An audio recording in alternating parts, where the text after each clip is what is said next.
안녕하세요. 오늘은 제가 올려드린 복음 제시의 계율을 토대로 간략하게 복음을 설명해 드리겠습니다. 큰 글씨 보면은 첫 번째 서론, 두 번째 복음, 세 번째 결신, 네 번째 즉석 양육이 이렇게 기록되어 있죠. 서론이라 하면은요, 다들 아시겠지만 이 도입 부분으로서 굉장히 중요한 부분이죠. 비행기로 말하면 이륙할 때 그 시점이라고 보면 이해가 될 거예요. 우리 성도님들이 지금 어떠한 형태의 전도를 하실지 저는 얘기는 할 수 없을 것 같아요. 왜 그러냐면 이게 거의 관계 전도나 노방 전도를 통해서 상대가 누군지 알고 만나보고 이렇게 해야 되는데 지금 얼굴을 직접 보질 못하니까 가번 그들의 일반 생활에 대해서 제가 좀 설명을 해드려야 될 것 같아요. 그들의 일반 생활이라는 거는 우리가 처음에 사람을 만났을 때 이제 이 호칭은요, 전도를 하시는 분은 전도자고 이 전도를 받고자 하는 분은 전도 대상자예요. 그래서 전도 대상자들을 접근할 때 어떤 식으로 어떻게 하는 게 가장 무리 없고 서로 소통하기가 좋은지 그런 것들을 제 경험에 의해서 또 말씀을 드리겠습니다. 처음에 전도 대상자를 만났을 때는 내가 얻고자 하는 어떤 목적 내지는 가르치려고 하는 것을 자꾸 먼저 얘기를 하다 보면 빨리 가까워지기가 쉽지가 않더라고요. 그러니까 처음에는 이제 뭐 날씨 얘기도 하면서 또 요즘에 뭐 세상 얘기를 또 돌아가면서 하면서 그렇게 처음 시도를 하면 좋을 거예요. 그래서 그렇게 한 다음에 그 다음에 이제 그분들이 신앙 상태가 어떤지를 알아야 되잖아요. 그러니까 교회는 나가십니까? 아니면 하나님에 대해서 좀 아십니까? 아니면은 뭐 어렸을 때 주일학교는 좀 다녀보셨습니까? 아니면은 교회에 대해서는 전혀 관심이 없었습니까? 라는 등의 그 대화를 주고받으면서 약간 분위기를 편안하게 만들어 주시면 좋을 거예요. 그래서 그들이 어떤 일반 생활을 했는지, 신앙생활을 어떻게 했는지를 대충 알면 서로 이야기를 할 때 쉬워질 거예요. 또 혹시 우리 교회의 주변 분들이라면 우리 교회에 오신 적 있으세요? 라고 물어볼 수도 있고요. 아니면은 뭐 부모님이나 가까운 사람들이 교회 다니시는 것을 어떻게 생각하십니까? 라고 물을 수도 있고, 이제 그렇게 얘기를 하고 접근하다 보면 이제 얘기가 자연스럽게 나올 수 있어요. 여기서 뭐 간증, 교회 간증, 또 개인 간증 이런 게 있는데요. 지금 상황상 그거를 진행할 수가 없어요. 그러니까 그 부분은 제가 지금은 뺄게요. 그래서 우리가 지금 가장 중요한 거는 마번의 두 가지 진단 질문, 그게 가장 중요해요. 이게 사실은 두 가지 질문 중에서는 죽음에 관한 얘기가 나오거든요. 갑자기 그런 얘기를 하게 되면 또 여러 가지 부작용이 생길 수도 있어요. 그러니까 서론 부분에서 자연스럽게 어떻게 하면 그분이 마음을 편안하게 먹고 나하고 대화가 될 수 있을까라고 생각을 하면서 그 부분을, 서론 부분을 중요하게 기도하면서 접근을 해보세요. 그래서 그 두 가지 진단 질문은 호칭을 선생님이라고 하시면 됩니다. 그래서 질문 첫 번째로, 선생님, 만일 오늘 밤이라도 이 세상을 떠나신다면 천국에 들어가실 것을 확신하십니까? 라고 물어보세요. 그러면 뭐 대답이 있겠죠. 확신합니다. 아닙니다. 거기에 대해서 이제 성경 말씀과 예화가 들어가면 됩니다. 그리고 두 번째 질문은, 선생님, 만일 오늘 밤 이 세상을 떠나 천국문 앞에 섰는데 그때 하나님이 선생님에게 너를 나의 천국에 들어오게 할 이유가 무엇이겠느냐라고 물으시면 어떻게 대답하시겠습니까? 이렇게 물으시면 됩니다. 그러면은 그 전도 대상자가 대답을 하겠죠. 그런데 이 부분이 질문이 너무 복잡해서 처음에 이해를 빨리 못 하시는 분들이 많아요. 그럴 때는 다시 말하면 어떻게 하면 우리가 천국에 들어갈 수 있을까요? 이렇게 물어보시면 될 겁니다. 그러면 대답이 있겠죠.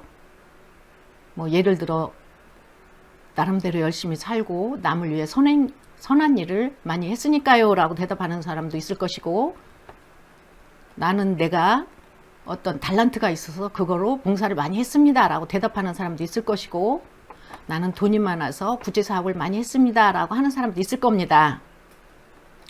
그러면 그때 이렇게 말씀을 해주세요. 선생님의 대답을 듣고 보니 선생님에게 가장 기쁜 소식을 전해드릴 수 있겠군요. 이렇게 말씀하세요. 그런데 우리는 사실은 두 가지 진단 질문에서 그분이 천국에 대한 확신이 있는지 없는지, 아니면 대답을 올바로 했는지 안 했는지, 그것이 중요한 건 아니에요. 우리가 그 질문을 함으로 인해서 우리가 복음 제시를 할 수 있는 기회와 상황을 만드는 겁니다. 그러니까 그 대답에 너무 초점을 맞추시지 마시고 그 대답을 계기로 해서 하나님의 말씀을 잘 전하는 데 목적을 두시면 좋을 거예요. 자, 그러면 이제 가장 기쁜 소식을 전해드린다고 했잖아요. 그러면 가장 기쁜 소식이 뭘까요? 복음이지요. 자, 그러면 복음 설명을 해드려야 돼요. 복음에는요, 가번 은혜, 나번 인간, 다번 하나님, 라번 그리스도가 있습니다. 자, 복음에는 몇 가지가 있다 그랬죠? 가나다라까지 5가지가 있죠. 그럼 은혜에 대해서 이제 설명을 해 드리시면 돼요. 자, 은혜는 1번 보면 천국, 영생 같은 말이죠. 천국의 영생은 값없이 주시는 하나님의 선물입니다 라고 말씀을 하시면 돼요. 그리고 나서 거기에 로마서 6장 23절이 나오고 햇빛, 공기, 물 예화가 나와요. 그것을 앞으로 잘 염두에 두셨다가 암기해서 사용하셔도 되고, 또 다 안 하시면 큰 글씨만 알면 돼요. 왜 그러냐면 햇빛, 공기, 물 예화 같은 거는 꼭 햇빛, 공기, 물 이렇게 3가지만 들어가지 않아도 돼요. 우리가 값없이 받고 있는 것들이 많이 있잖아요. 그러니까 그런 걸 생각나는 대로 말씀을 하시면 됩니다. 2번 보면 천국은 돈이나 공로나 자격으로 얻는 것이 아닙니다 라고 나왔죠. 거기에 대한 성경 말씀은 에베소서 2장 8절에서 9절입니다. 그리고 거기에 들어가는 예화는 친구 선물의 예화예요. 자, 이것도 에베소서를 외우면 대단히 좋겠죠. 그렇지만 암기하기가 어려울 때는 어떤 그 중요한 부분만 이렇게 기억하셨다가 그 단어만 가지고 이렇게 말씀을 붙여서 해도 될 것입니다. 그렇지만 그걸 암기해서 하신다면 가장 편안하겠죠. 자, 그리고 보면은 손가락 모양이 있고 주제 전환이 있어요. 그것은 성경이 인간에 대해서 말씀하고 있는 것을 이해할 때 좀 더 분명히 알 수 있습니다. 자, 여기서 주제 전환이라는 것은 은혜에서 다음 인간으로 넘어갈 거거든요.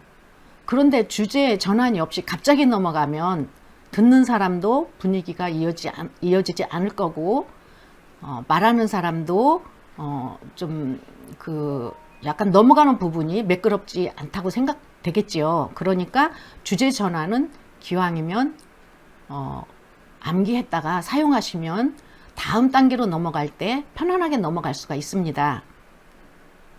주제 전환 다시 한번 볼까요? 그것은 성경이 인간에 대해서 말씀하는 것을 이해할 때 좀 더 분명히 알 수 있습니다. 그건 뭐예요? 지금까지는 은혜 부분을 설명을 했는데 다음에는 인간 부분으로 넘어가겠다, 그 얘기가 되겠지요. 자, 그럼 나번의 인간. 1번, 인간은 죄인입니다. 로마서 3장 23절이라고 적혀 있죠. 죄의 정의가 나오고 하루 3번의 죄 예화가 나와요. 죄의 정의나 하루 3번의 죄 예화, 이것도 암기하시면 좋지만 아니면 내용만 파악하세요. 그래서 그 내용에 비슷하게 맞게 예화를 하시면 돼요. 아니면 더 나가서 이거보다 내가 생각하기에는 더 좋은 예화도 있다라고 생각하면 그 예화를 사용하셔도 됩니다. 자, 2번을 보면 죄인은 자신을 구원할 수 없습니다 라고 나왔죠. 마태복음 5장 48절. 자, 여기서 썩은 계란의 요리 예화는 지워주세요. 이것도 실은 옛날에는 예화로 썼었는데요. 여기에 대한 반론이 가끔 나왔어요. 이렇게 나이 많으신 분들께서는 아니 하나 썩었다고 그걸 다 버리면 되겠어요? 그것만 버리고 나머지는 먹지요? 이렇게 대답하는 사람도 있고 막 그래요. 그러니까 이런 거를 볼 때 예화는 자기가 충분히 꾸며서 만들 수 있다라는 내용이지요. 자, 그리고 야고보서 2장 10절이 있고, 자, 이제 왜 우리가 우리 자신의 선행으로 천국에 들어갈 수 없는지 그 이유를 아시겠지요? 이렇게 하신 다음에 주제전환이 오면 다음 단계로 넘어간다는 거죠. 그러면 지금은 인간을 했는데 이제 하나님으로 넘어가겠어요. 그 사이의 주제전환은 그것은 성경이 하나님에 대해서 말씀하는 것을 이해할 때 좀 더 분명히 알 수 있습니다 라고 이렇게 말씀을 하세요. 그리고선 하나님으로 넘어가시면 하나님, 다번에 하나님이죠. 1번에 하나님은 자비로우셔서 우리를 벌하시기를 원치 않으십니다. 거기에 해당되는 성경 문구는 요한일서 4장 8절이 되겠죠. 그 다음에 2번째는 하나님은 또한 의로우시기 때문에 우리의 죄를 반드시 벌하셔야만 합니다. 라고 말씀하시면 됩니다. 거기에 출애굽기와 은행 강도 예화가 있죠. 자, 그 다음에 그리스도로 넘어가겠습니다. 그 사이에 주제 전환이 들어가야 되겠죠. 하나님은 이 문제를 예수 그리스도 안에서 해결하셨습니다. 이렇게 말씀하시면 돼요. 그 2번 보면은요. 하나님에서 2번 보면 하나님은 또한 의로우시기 때문에 우리 죄를 반드시 벌하셔야만 합니다. 그 2번하고 1번 하나님은 자비로우셔서 우리를 벌하시는 것을 원치 않으십니다. 이 두 가지의 딜레마를 어떻게 풀었을까요? 그건 예수님에게서 풀었어요. 근데 그 내용은 여기 안 적혀 있지만 앞으로 훈련을 받으면서 구체적인 내용이 또 들어갈 것입니다.